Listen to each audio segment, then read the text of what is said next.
Bonjour à toutes et à tous, aujourd'hui je vais vous parler d'un sujet qui m'a rapidement passionné, la pyramide de Kukulkan. En me renseignant sur cette pyramide, j'ai eu comme une fascination pour les histoires de ces explorateurs et de ces découvreurs. Se mettre à la place de ces hommes qui ont redécouvert ces structures après de 500 ans de sommeil, c'est des sentiments vraiment indescriptibles qui m'ont fait me sentir vraiment à travers ces personnages perdus dans leurs émotions et leurs découvertes. Le temple de Kukulkan est situé dans la cité de Chichén Itzá. Nous l'avons mentionné dans la dernière vidéo introductive sur les Mayas.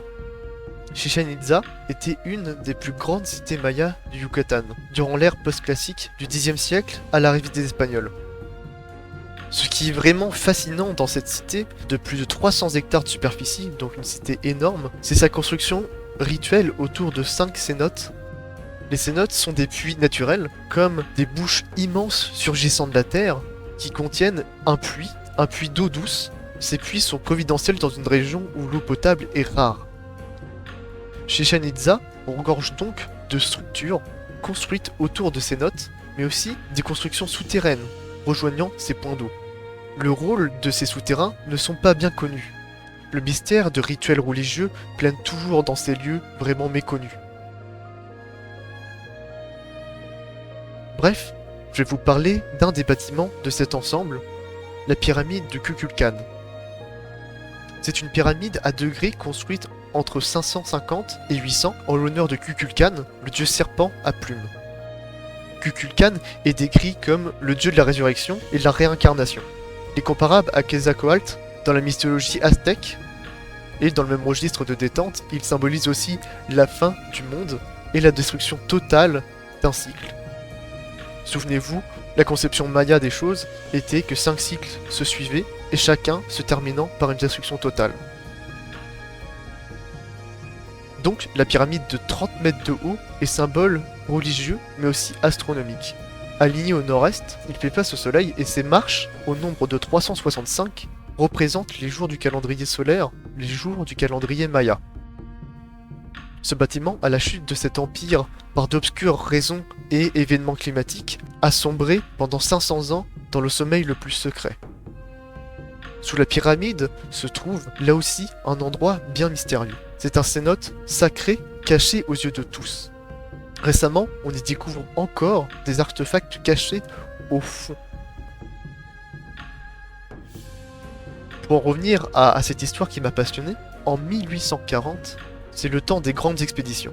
John Lloyd Stephens et son ami Frederick Catherwood lancent leur expédition dans la zone du Yucatan. Cette expédition est comparable à celle faite en Égypte par Howard Carter. Howard Carter, si son nom vous dit quelque chose, il est connu pour avoir découvert la tombe de Toutankhamon. Ces hommes sont l'exemple parfait des aventuriers explorateurs que nous avons dans nos têtes quand on entend les mots « temple perdu ». N'hésitez pas à vous renseigner sur ces hommes qui sont vraiment extraordinaires, leurs histoires sont incroyables. Peu de temps après, en 1843, on découvre sous une végétation immense la pyramide de Kukulkan.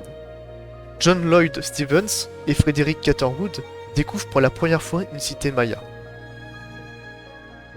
Imaginez-vous à leur place sortir de la jungle épaisse et obscure et apercevoir une sorte d'amas de végétation avec quelques ruines autour distinguables, sans réaliser la suite des événements. Imaginez-vous leurs sentiments quand ils ont découvert et réalisé que cet amas, c'était carrément une pyramide venue d'un temps et d'un monde oublié, passé, qui se trouve sous leurs yeux. Et par déduction basique, que la jungle autour d'eux recouvre nécessairement une ville entière.